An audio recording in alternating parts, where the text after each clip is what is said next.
কষ্ট করলে কেষ্ট মেলে, এই কথাটা সবাই বলে। সেই জন্য কষ্ট করে যাচ্ছি, দেখি কতটা কেষ্ট মেলে। সকাল থেকে শুরু হয়ে গেল রান্না বান্না। কালকে তো শরীরটা খুব খারাপ ছিল, তাই ঠিকঠাক ভিডিও পোস্ট করতে পারিনি। তাই আজকে সকাল থেকে মোটামুটি শুরু হয়ে যাচ্ছে। এটা পালং শাক দিয়ে আলু দিয়ে তরকারি করে নিয়েছি।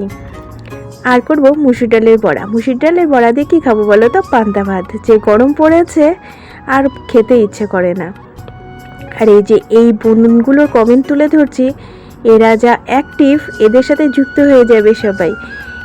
এত সুন্দর সুন্দর কমেন্ট করে, তোমাদের মন ভরে যাবে। সত্যি এই ভাই বোনগুলো সত্যি খুব ভালো। সর্বক্ষণ আমার পরিবারে আসে আর কমেন্ট করে, আমি যেতে পারি আর না পারি, ওরা কিন্তু আমার সর্বক্ষণ এসে সেই সুন্দর সুন্দর কমেন্ট করে। তোমাদের ধন্যবাদ দিয়ে ছোট করব না। তোমরা যে আমাকে এত ভালোবাসা দিচ্ছ, আমার মনটা সত্যিই ভরে যাচ্ছে। যাই হোক, আমার রান্নাবান্না মোটামুটি হয়ে যাচ্ছে। তারপরে করব লাউ। লাউটা কেটে রেখেছি, লাউটা রান্না করা হয়নি। আর কি বলবো বলো তো, একদিন শরীর অসুস্থ থাকলে পরের দিন না, সত্যি কথা মানে রান্না করতে ইচ্ছেই করে না। গতকাল তো রান্নাবান্না ঠিকঠাক করিনি। মাছগুলো তোমাদের দাদাভাই কেটে নিয়েছে। তারপর আমি খালি ভাজা করেছি রাত্রিবেলা, আর ডাল দিয়ে ভাত খেয়ে নিয়েছি। আর কি করব, সবসময় তো আর শরীরটা সুস্থ থাকে না। আমরা দুজনে মিলে কিন্তু মোটামুটি কাজগুলো করে নিই, সংসারের কাজগুলো। আজকে বললাম একটুখানি জল এনে দাও, ও কিন্তু এনে দেয়, কোনো সময় না বলে না, যতটা পারে চেষ্টা করে। আর কি বলো তো, সংসারটা তো দুজন মিলেই করতে হবে, তাই না? আর সংসার তো একটা দুটো কাজ না, কত কাজ করতে হয় সকাল থেকে সবাইকে, দুজনকেই। আর এদিকে যার যার কাজে ছেলে মেয়ে, ওদের কাজ তো ওদেরকে করতে হবে, আমরা তো করে দিতে পারবো না। যাই হোক, এই যে মুসুর ডালের বড়াগুলো হয়ে যাচ্ছে, এইভাবে বড়াগুলো খেতে কিন্তু আমার তো দারুণ লাগে।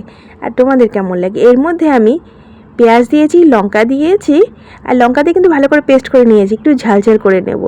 আর পরে পেঁয়াজ আবার লঙ্কা কেটে নিয়েছি, আর একটু জিরের গুঁড়ো দিয়েছি, আর একটু কারি পাতা দিয়েছি। আর দেখি কেমন লাগে, কিন্তু আজকে দেখলাম কারি পাতা দিয়ে ভালোই লাগছে। আর তোমাদের যদি অন্যভাবে একটু মানে বড়া করার রেসিপি জানা থাকে, অবশ্যই আমাকে কমেন্ট করে জানাবে, আমি সেভাবে আরেকদিন রান্না করে নেব। যাই হোক, সম্পূর্ণ ভিডিওটি সবাই দেখছো, সবাইকে অনেক অনেক ভালোবাসা। এইভাবে। আর আজকে সাংঘাতিক গরম পড়েছে, কি করবো বলো? গরমের মধ্যে রান্নাবান্না করতে গিয়ে সত্যি মানে ঘেমে যেতে লাগে। আর কি করা যাবে, তাও কার রান্নাবান্না করতে ইচ্ছে করে না, তাও রান্নাবান্না তো না করলে খাবো কি বলো? খাওয়া দাওয়া তো করতেই হবে। যাই হোক, যেটুকুন পারছি সেটুকুনই রান্না করছি। এইভাবেই সাথে থাকবে সবাই, আর আমি যতটা পারবো সবার সকলের সাথে থাকবো। আর সামনেই পুজো চলে আসছে, সবার আবার দোকানের কাজকর্ম শুরু হয়ে যাবে। তখন আবার ড্যাশবোর্ড এমনিতেই রেড হয়ে গেছে, তখন তো আরও রেড হয়ে যাবে। যাই হোক, সবাইকে নেক্সট ভিডিও দেখার অনুরোধ রইল। সবাই